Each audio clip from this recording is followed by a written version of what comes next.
Sean Diddy Combs appeared in federal court today. It was the music mogul's first appearance before a new judge who will... Sean P. Diddy Combs. Downfall of the famous and powerful hip-hop mogul Sean Diddy Combs. And he is already complaining. Please let me out on bail. I promise no female visitors. My goodness. That a judge denied the second request for his bail yesterday. Let's first start there and give people kind of the backstory as to why did that happen. Girl, you won't believe what's going on. As everyone is aware, Diddy, the music mogul, got into a heated argument while incarcerated, and his future is not looking good. According to rumors, he was begging for mercy after being badly battered. The worst thing is still to come. A leaked video is going viral and everyone is talking about it. Diddy's career and reputation could be severely damaged by this whole issue, much like huge fallout.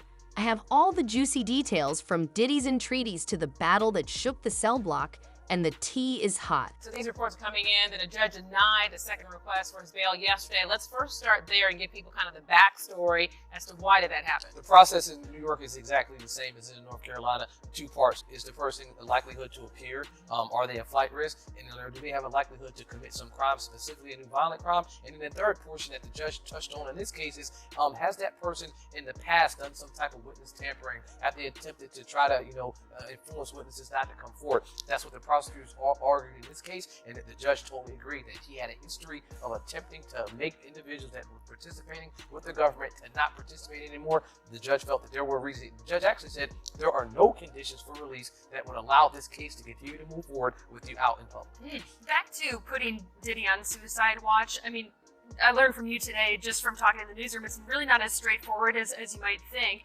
As the former chief magistrate, you made decisions like this. So what exactly does that process look like? In the process, when we would set conditions for release in Mecklenburg County, for instance, all of the 30 plus magistrates, determining if a person could go or leave, typically you're setting conditions either for secured bond, unsecured, or a written promise to appear. However, if that person at some point decided to say, you know what, in the process of them talking to you or finding out what would happen, that they wanted to kill themselves, then you were required to notify someone immediately, look, this person has made suicidal ideation or thoughts, and now we're not safe with allowing them to leave. They're going to be held here. If they made that statement during the process of intake, for instance, the sheriff's department would decide to keep them there and wait and determine, okay, now we'll put them under evaluation because they're not safe to leave, and or they may harm themselves or others. And so that process is definitely not straightforward, but there are red flags that go up instantly because nobody wants to be sued by this situation. Well, do you think anyone makes those statements on purpose? Have you ever dealt with a situation where they intentionally do that? Maybe they don't want to be with the other inmates? I've seen that happen in the past, but I can tell you if a person makes that determination,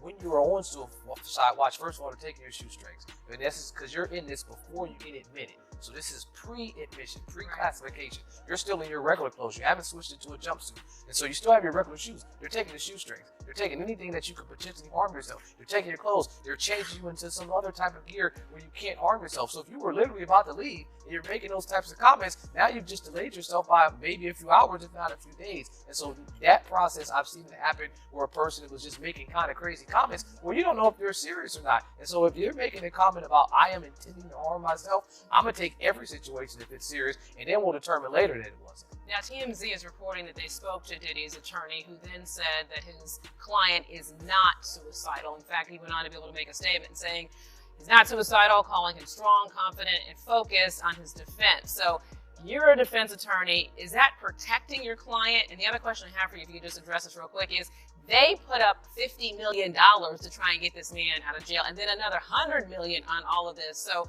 kind of combine that and explain all this to us. So yes, typical for what his process is, the case or to defend this case has already started because it's in the court of public opinion. And so how do I make sure that I put that fire out that seems like it's raging really fast? I make sure I make statements that he is in sane mind, that this person is there, he's clear, he's conscious, he's aware, he's not down, he's not depressed because he knows he didn't do anything. That's the statement that you're going to make. Regarding the dollar amount, the judge touched on that.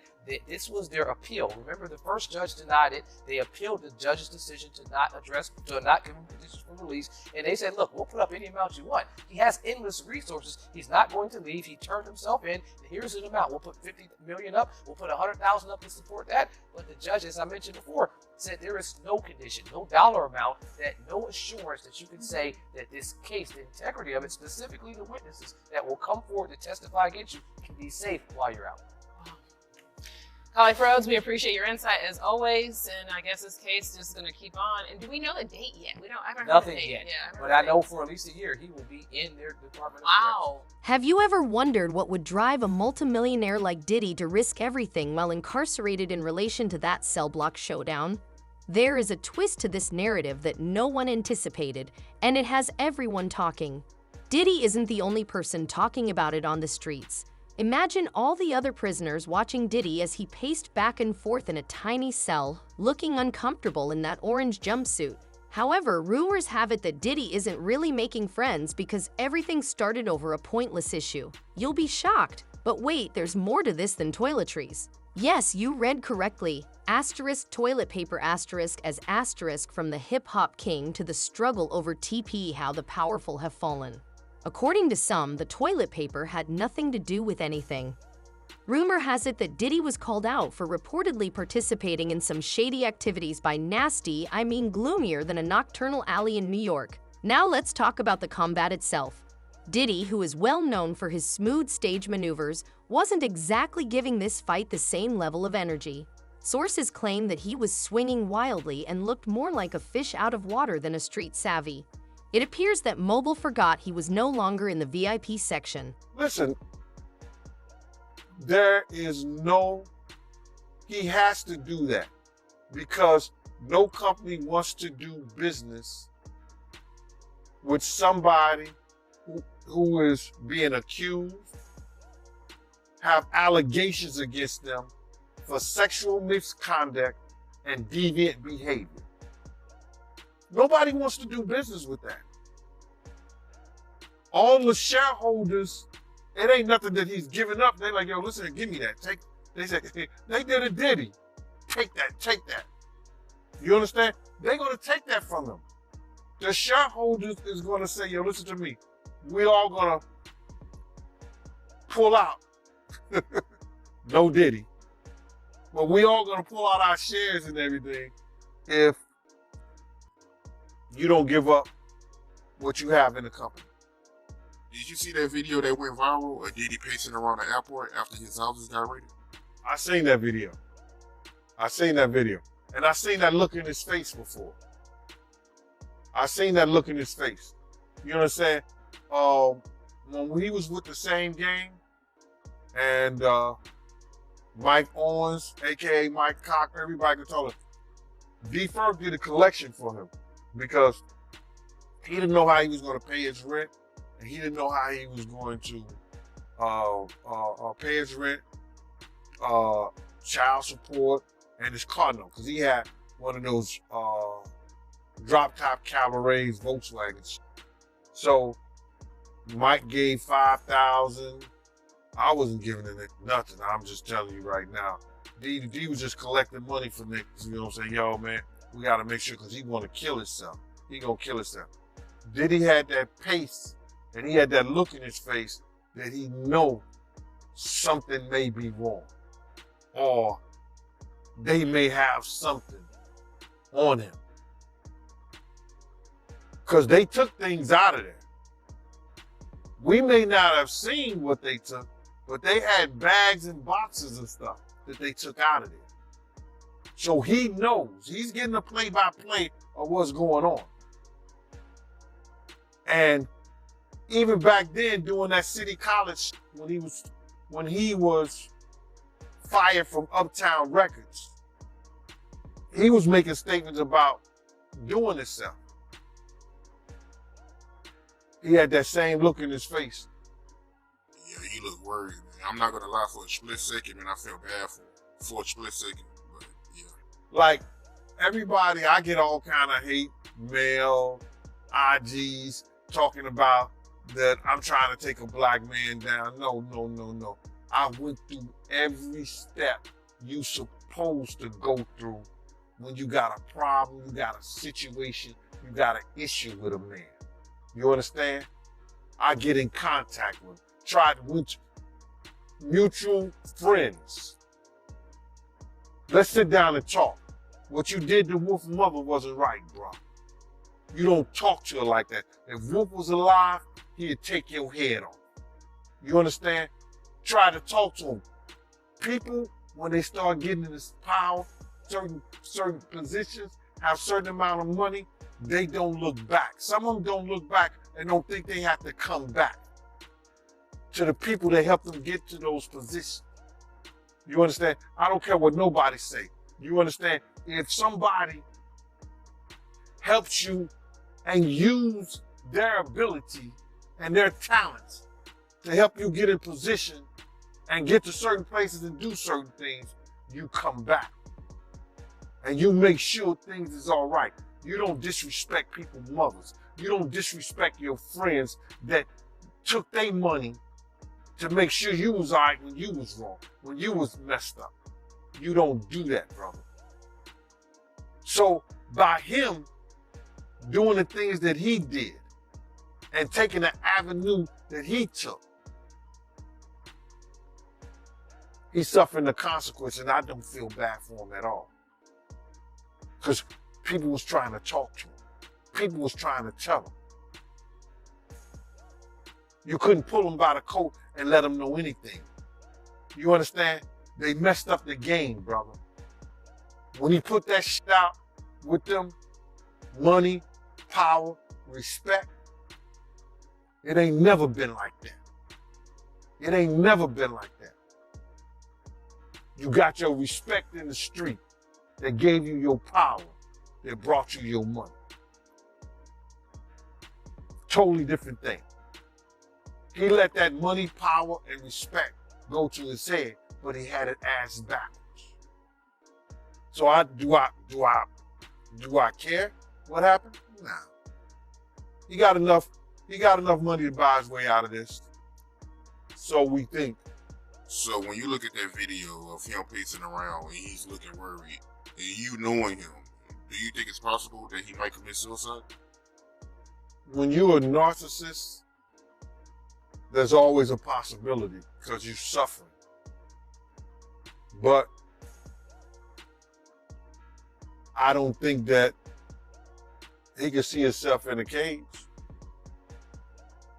I don't think he can see himself behind those bars in those type of situations. There's too many real dudes that dislike him. But then again, there's a lot of real dudes that need help.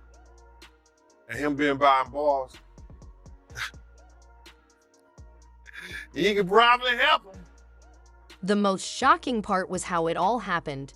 Diddy was on the ground, staring up at his opponent as though he had just seen a ghost, and then he began flinging his hands like he was trying out for a lousy action movie. Nobody anticipated the turn of events, and just when it appeared that Diddy would take the pounding of his life, guess who intervened of all people? It was the prison chaplain, ***. Imagine Diddy walking around with his fists flying and on the ground, raking up the brawl like he's separate kids on a playground. This man of God is cool as a cucumber. *divine support, and *we don't know, but some people are asking if Diddy has a holy connection. Regardless, it has spared him from what could have been a serious catastrophe. But honey, don't assume that Diddy's troubles are over. This altercation is just getting started. You will be forced to reconsider all of your preconceived notions about the man who gave us * after reading what follows. *, I shall miss you. Pay carefully, the tea is just getting started. It's really all about power and abuse of power. Prominent attorney Gloria Allred, who has represented accusers of Harvey Weinstein, Bill Cosby, and R. Kelly, speaking exclusively with Eyewitness News. She now represents an undisclosed number of Sean Diddy Combs' alleged victims, including Talia Graves. The trauma of the assault has taken a toll on my mental health. Tonight's 2020 special, The Secret Life of Diddy, detailing Combs' fall, as he faces individual and class action lawsuits and federal charges of racketeering conspiracy, forced sex trafficking, and prostitution. He's pleaded not guilty, his attorney saying prosecutors are seeking to criminalize sex that was consensual. Consent is a big issue. And it is the government's burden in a criminal case to prove any charge and all charges beyond a reasonable doubt. That's a very high burden. Combs is now asking a federal judge for a trial date next April or May, and we could see ex-girlfriend Cassandra Cassie Ventura take the witness stand. This despite an undisclosed settlement reached one day after Ventura filed a lawsuit against Combs last November, accusing him of rape and abuse. Even if there are confidential civil settlements, there's always an exception in the law. They can still testify in a court of law if they are subpoenaed to do so. This bombshell surveillance video leaked in May, showing a 2016 incident where Combs appears to assault Ventura, her friend Tiffany read detailing alleged verbal abuse in the 2020 special. And as soon as he answered, "What are you?" So that was like my first time being like, something is wrong. Combs remains behind bars after 2 judges denied his request for bond, citing in part dangers of obstruction and witness tampering. Allred says it's a tactic we've seen before in high-profile cases. Sometimes there are criminal charges filed not only against the defendant, but also against the person who is his friend or supporter who does threaten a witness. And that was the case in the R. Kelly criminal case as well. In a third attempt to get out of jail and tell his trial, Combs is again offering a $50 million bond and promising strict home detention. His attorneys writing in a brief to a federal appeal court judge, quote, "Sensationalism surrounding his arrest has distorted bail analysis." Combs is due back in court on Thursday. After that pounding, Diddy said something that made even the most resilient inmates shudder. So hold on to your wig, girl. Has this individual already asserted that he was born to fly? Following that altercation, he no longer resembled a hip-hop mogul. Instead, he looked more like an asterisk. The man who once flaunted his empire while strutting around in expensive suits is now shaking like a chihuahua in a thunderstorm. The man we used to see in music videos and on red carpets is very different from this. Let's now discuss what transpired when the fists began to fly.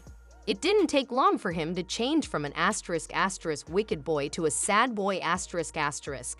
He was asterisk pleading asterisk, not just shaken. Insiders said that after boasting about his wealth, the man was suddenly pleading as though his life depended on it. Isn't that absurd? Diddy stated repeatedly, "Please accept my apologies, I didn't mean it." Some further assert that in addition to being the king of hip-hop, he offered to put money on the books of the other inmates in return for their silence. Asterisk bribery in the commissary, and asterisk is what it is. This is the real thing, if I've ever seen a fall from grace asterisk. Diddy was pleading with the other inmates to keep their knowledge of his purported asterisk a secret in addition to requesting his skin. Motions that are uncomfortable asterisk. It was as if he suddenly realized that the jail walls had ears and that everyone was listening.